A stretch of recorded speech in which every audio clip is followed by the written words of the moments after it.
Jadi kita di sini itu anggota Rahu Club itu menjalani berbagai terapi berbasis kedokteran nanomedicine ya.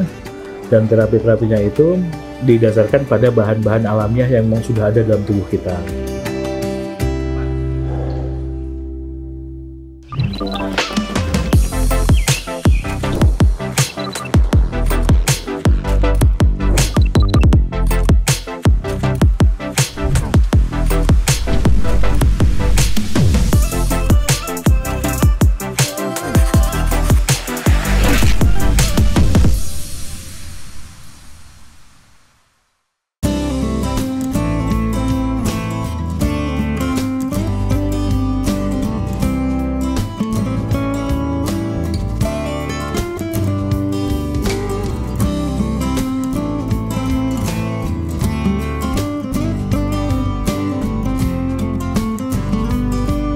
Terima kasih sudah datang ke Rahu Club.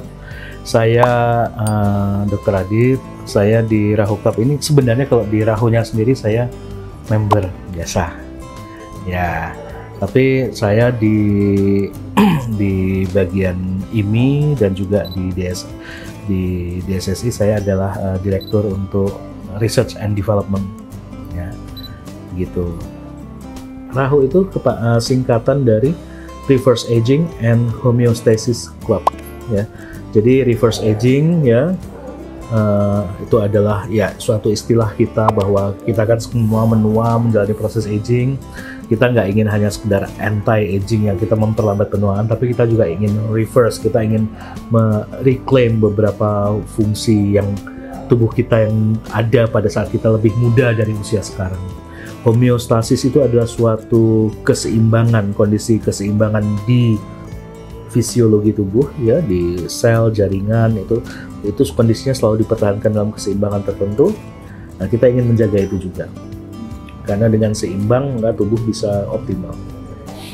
Jadi awalnya itu dari yang sekarang saat ini menjadi ketua Rahu Club yaitu Bapak Kang Edi. Kang Edi itu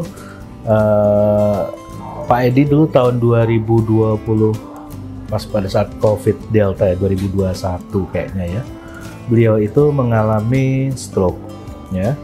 Mengalami stroke tapi karena kondisi COVID sulit untuk mendapatkan akses ke rumah sakit dan lain-lain. Jadi stroke-nya bukan kayak yang stroke langsung permanen tapi serangan transient ischemic attack yang berulang-ulang. Sehingga hari ini tuh bisa muka perot, terus bisa aja terus lumpuh separuh badan dan segala macam. Sempat di scan di brain clinic, ternyata ada penyempitan di pembuluh darah ke otak. Tapi mau dirawat juga nggak ada tempat, sulit masuk. Akhirnya beliau ini punya kenalan Prof. Sutiman. Nah, Prof. Sutiman ini kan pakar nanobiologi. Prof. Sutiman ini sudah mempelajari bagaimana gelembung nano itu digunakan di agriculture, perikanan, dan lain-lain untuk meningkatkan oksigenasi di air dan macam-macam. Terus ya beliau tanya, ini gimana nih, ini belum pernah dipakai di manusia tapi ini sepertinya suatu jalan yang rasional untuk mencoba mengatasi stroke, karena stroke sendiri adalah kekurangan oksigen di otak, entah karena pembuluh darahnya nyempit, nyumbat, atau pecah ya. Jadi terus Pak Edinya juga ya udahlah kita coba aja, kalau nggak dicoba juga risikonya lumpuh kan gitu. Sudah dicoba, akhirnya dicoba dipakai di terapi gitu. Pada infus ketiga beliau sudah sanggup untuk push up sendiri, dan pada saat setelah 5 kali treatment scan otak lagi, dan ternyata penyempitan pembuluh darahnya itu udah mulai buka lagi gitu. Jadi serangan stroke itu berhasil istilahnya dipulihkan kembali. Dan karena seperti itu, karena suatu manfaat yang tidak diperkirakan sebelumnya, baik Prof. Timan maupun Pak Edi sepakat bahwa ini nggak boleh kita simpen, kita mesti share ke orang lain yang mungkin membutuhkan. Akhirnya kita bikin klub, karena Rahu Club ini adalah klub kesehatan ya, jadinya siapa yang bergabung, siapa yang ingin mencoba bisa bergabung sebagai anggota. Demikian.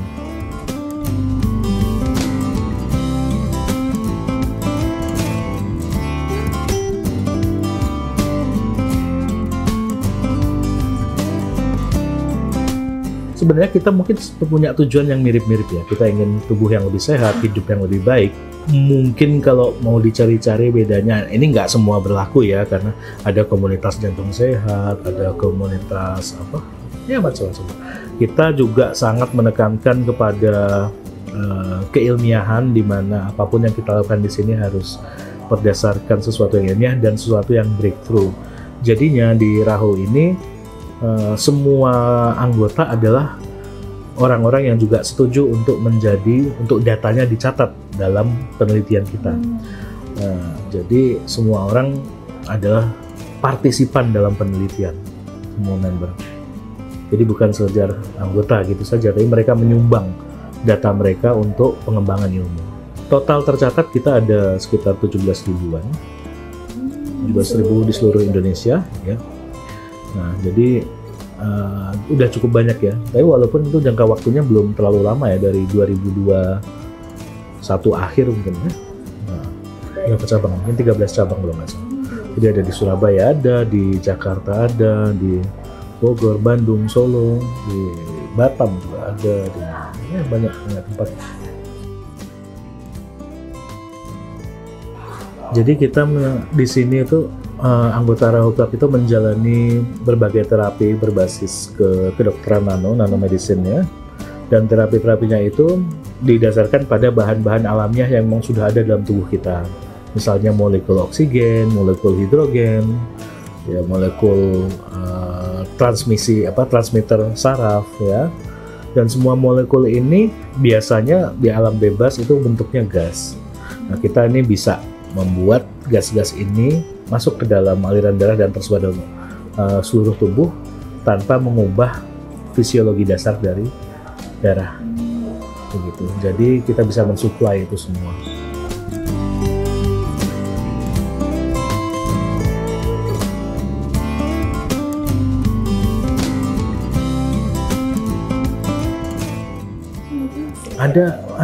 Ada sebenarnya ada beberapa ya, ada banyak ya.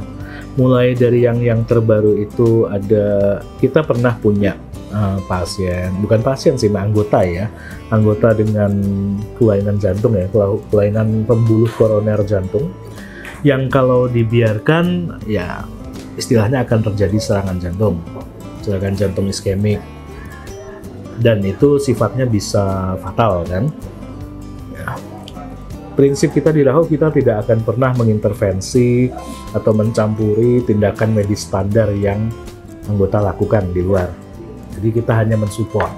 Karena kita tidak pernah mengobati satu penyakit tertentu, itu tidak pernah. Kita hanya mencoba memberikan kesempatan kepada tubuh untuk memulihkan dirinya sehingga dia bisa memulih, sehingga dia bisa ya mengatasi masalah-masalah di sekitarnya. Nah, ini anggota dengan sumbatan di pembuluh darah jantung ini, yang dulunya mungkin berjalan hanya bisa 3 meter udah ngos-ngosan, 5 langkah udah mulai harus narik nafas. Kalau lagi posisinya jauh dari toilet dan kebelet pipis, ya kadang-kadang jadi ngompol di jalan karena nggak nyampe sana udah ngos-ngosan dulu ya. Nah, itu dengan terapi dari kita, dia bisa jalan 500 meter, 2 kilo, 3 kilo ya. Dan jadinya bisa mensupport seandainya pun dia harus ditindak secara kardiologi, misalnya dipasang ring atau dioperasi gitu, dia sudah lebih siap tubuhnya gitu.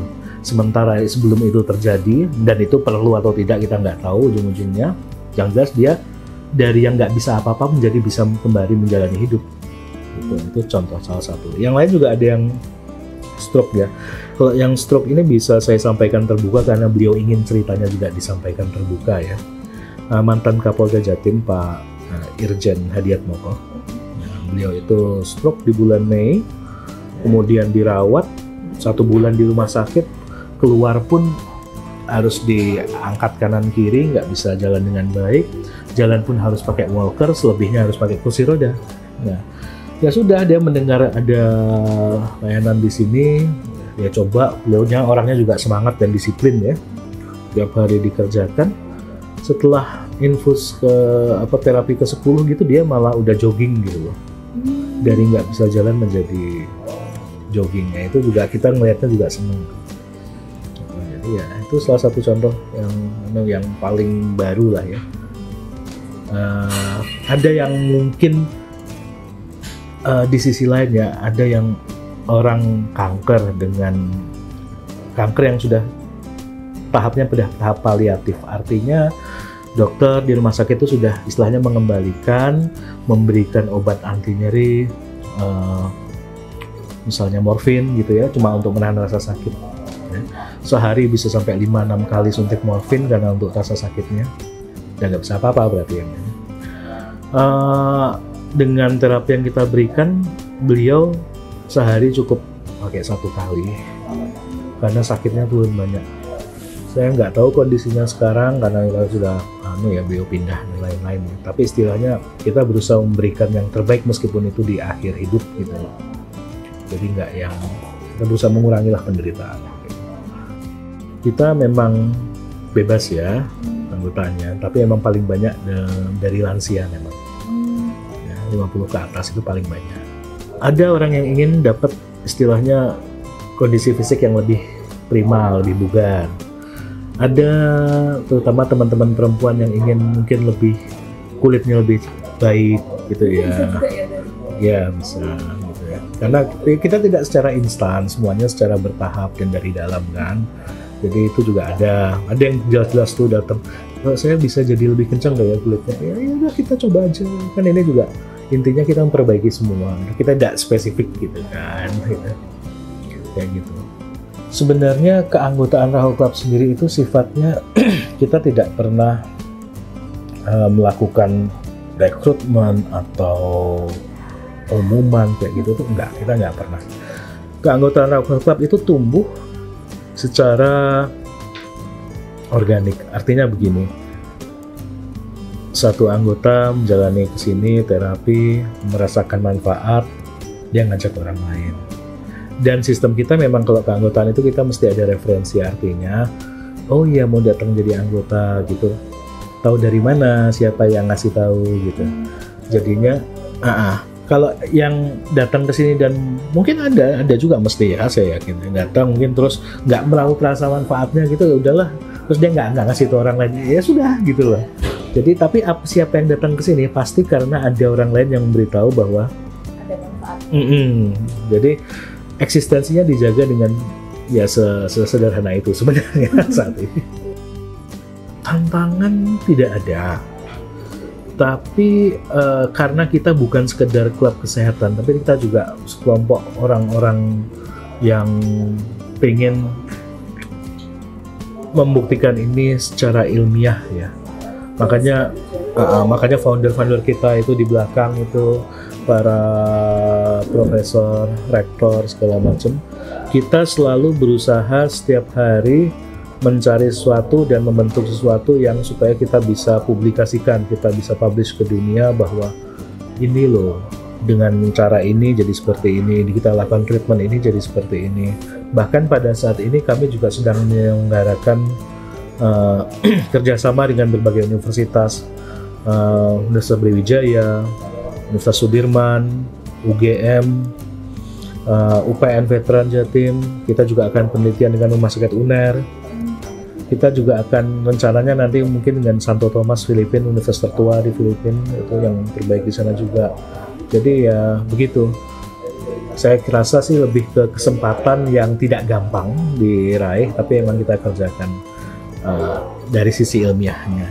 Secara klubnya anggota akan selalu ada, insya Allah, dan mereka juga kita berikan pelayanan yang terbaik karena mereka adalah sumber utama kekuatan dari Rahu ini untuk menjalankan fungsinya di bidang kesehatan dan keilmuan.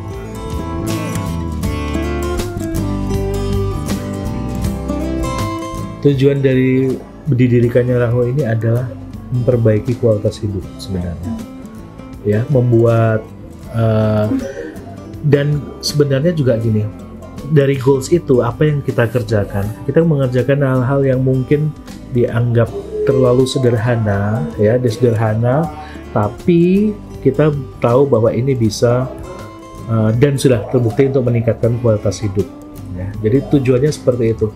Jangan sampai lebih banyak orang sakit. Orang menua oke lah, tapi jangan sampai sakit-sakitan. Kita sedang berusaha membuktikan bahwa kita bisa nyetop sebenarnya secara kromosom, secara sel, proses penuaan itu. Tapi sedang kita teliti. Kita memberikan terapi dengan molekul-molekul sederhana, gas-gas sederhana, misalnya hidrogen, oksigen, kemudian beberapa istilahnya kalau dalam bahasa Inggris gaseous neurotransmitter, yang disingkat sebagai gasotransmitter, yaitu molekul yang menjadi messenger antar pembawa pesan antar sel saraf. Ya. Nah itu kita berikan dalam kemasan nano, ya, dalam kemasan nano dengan cara nanoteknologi, dan itu akan kita berikan ke dalam tubuh ya, sehingga itu bisa terserap dengan baik dan memberikan manfaat-manfaat yang kita cari tadi. Sebenarnya kalau secara klise dan masuk akal, itu kan selalu oke, ya hidup yang aktif, makan yang baik dan segala macam ya. Tapi kadang-kadang yang sulit kita lupakan dan mungkin sulit juga kita kendalikan adalah stres. Stres itu mungkin otak tidak merasakan. Enggak kok, saya nggak pusing, nggak banyak kerjaan, tapi tubuh nggak bisa bohong. Tubuh nggak bisa bohong, kita bisa lalu gastritis lah, mah dan segala macam. Terus fungsi hatinya turun dengan segala macam. Itu bukti bahwa perasaan saya makannya bersih, banyak sayur ini, perasaan saya rajin olahraga. Yes. Ya. Banyak sekarang yang badannya bagus juga pada serangan jantung dan segala macam kan ya. Kok bisa gitu? Itu karena stres memicu respon kortisol, kortisol memicu makrofag menjadi fibroblast, di posisi kalsium menyempit pembuluh darah dan lain-lain. Kalau kayak katanya orang Jawa ya, orang tuh mesti nerima kan. Nah, sebenarnya nerima itu bukan sekedar di mulut, tapi kalau di istilahnya kalau di hati itu nerima gitu, sebenarnya kita bisa sangat meredakan stres ya. Nomor satu itu. Dan yang kedua, nah kalau itu juga oke, baru mesti menunjang kan kita makan bagus dengan olahraga dan lain-lain. Dan kalau memang ada pendengar atau nanti yang melihat ini ingin tahu lebih banyak atau punya saudara keluarga yang mungkin menderita penyakit degeneratif atau silakanlah kalau mau tanya-tanya di tempat kami, nanti juga ada kontaknya.